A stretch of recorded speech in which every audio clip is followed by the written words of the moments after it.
Peut-on vraiment devenir une nouvelle personne? Alors qu'est-ce que j'entends par là? Ce que j'entends par là, c'est que c'est pas simplement le fait d'atteindre un objectif, c'est le fait de changer complètement, de devenir une sorte de nouveau moi. Pour prendre deux exemples précis, qu'est-ce que ça pourrait être un nouveau moi? Si je suis quelqu'un de timide, je suis quelqu'un qui a plutôt tendance à être seul, qui a plutôt tendance à pas avoir beaucoup de relations sociales, qui est timide, qui a peur du regard des autres, qui est quelqu'un d'anxieux socialement, on pourrait dire. Est-ce que je peux devenir, comment je peux devenir quelqu'un d'à l'aise socialement? Si je suis quelqu'un qui est en surpoids, quelqu'un qui n'est pas bien dans ma peau, qui n'est pas confiance en moi physiquement, est-ce que je peux devenir quelqu'un qui va se mettre à faire du sport, qui va être bien dans sa peau, qui va manger sainement et qui va apprécier, et c'est ça qui est important, c'est qu'il va vraiment apprécier de faire ça. Est-ce que je peux complètement me changer? Alors la réponse, vous vous en doutez, c'est oui. Oui, on peut tout à fait le faire.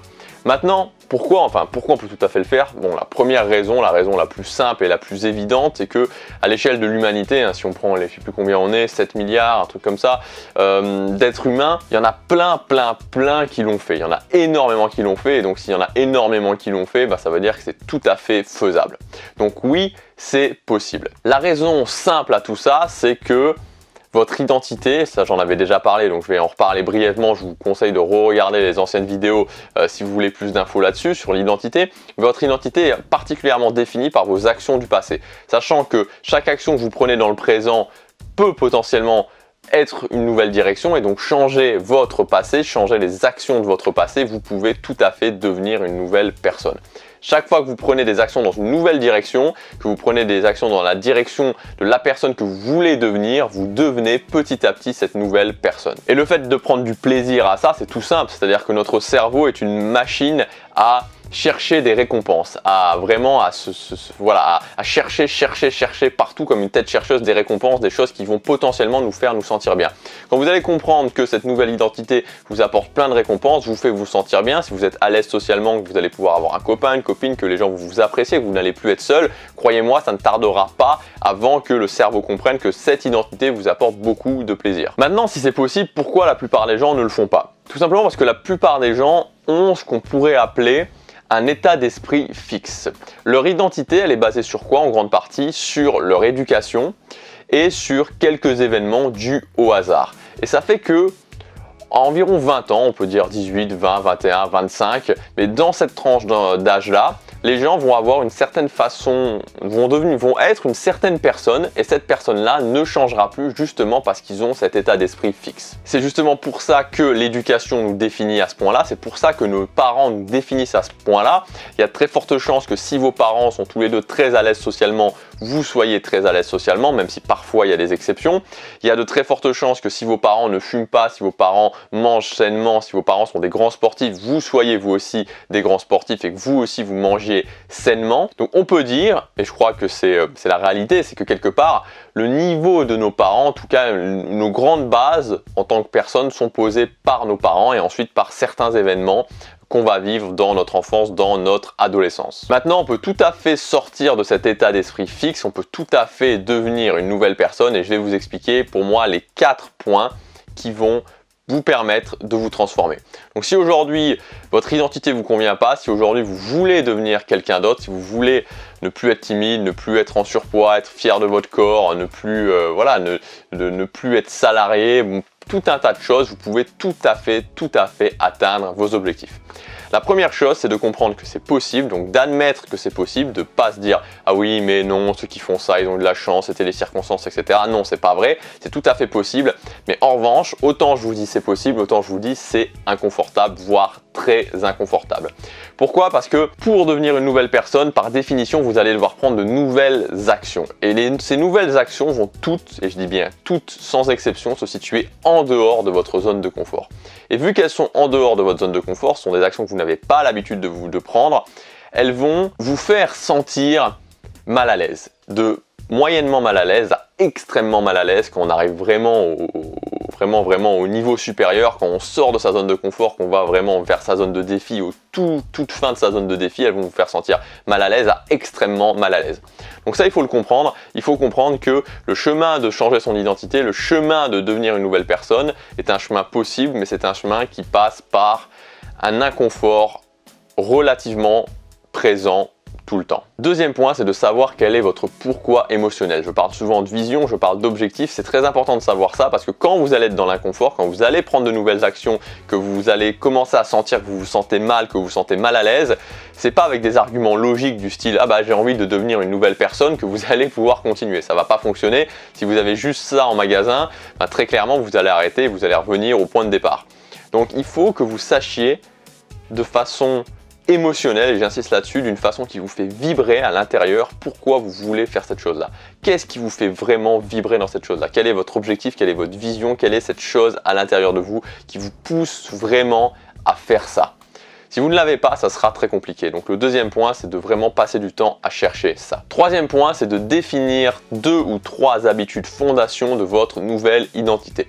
Alors c'est quoi les habitudes fondations? C'est vraiment les habitudes qui définissent une personne.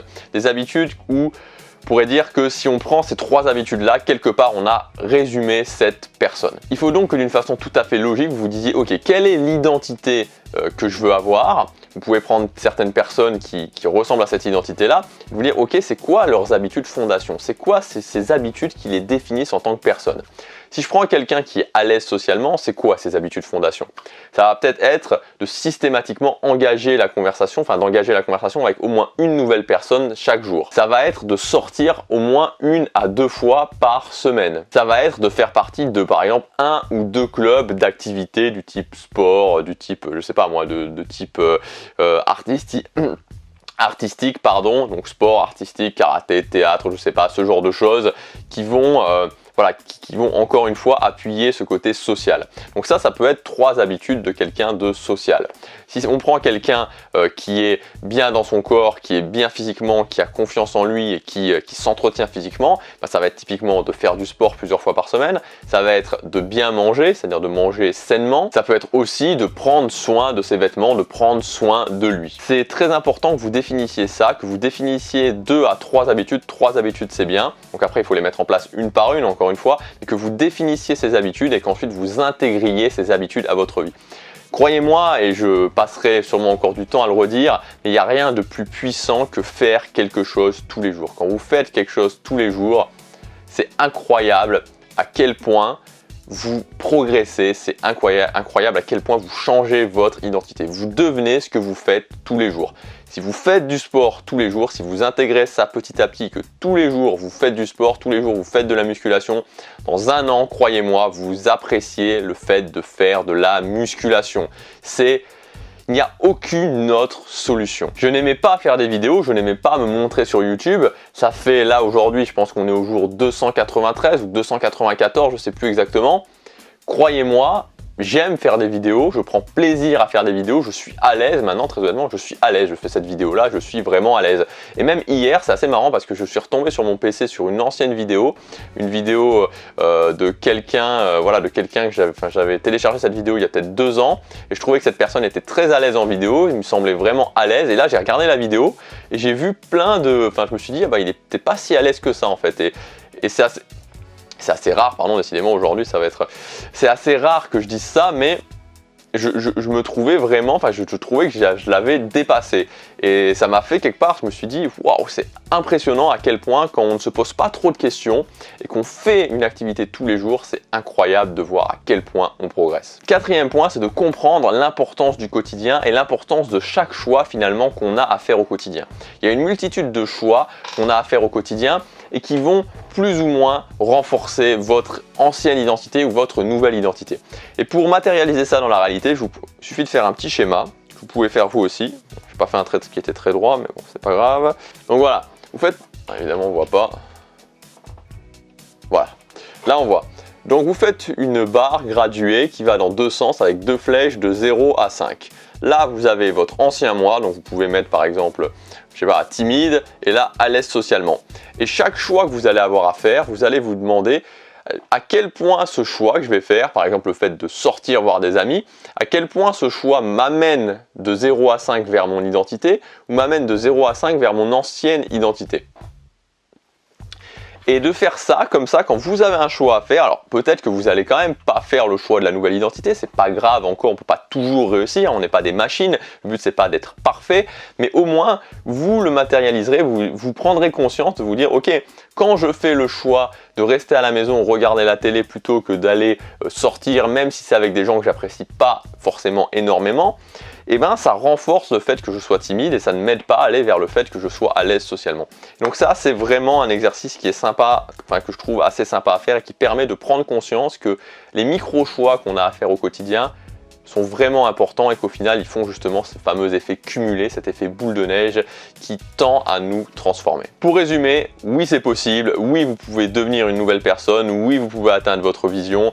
Le premier point c'est de comprendre que c'est possible mais que ce sera inconfortable. Le deuxième point c'est de connaître votre pourquoi émotionnel, votre vision, votre objectif émotionnel. Le troisième point c'est de définir 3 habitudes fondations de votre nouvelle identité et de les faire tous les jours. Et le quatrième point, c'est de comprendre que chaque choix a de l'importance et de faire ce petit exercice de la barre graduée.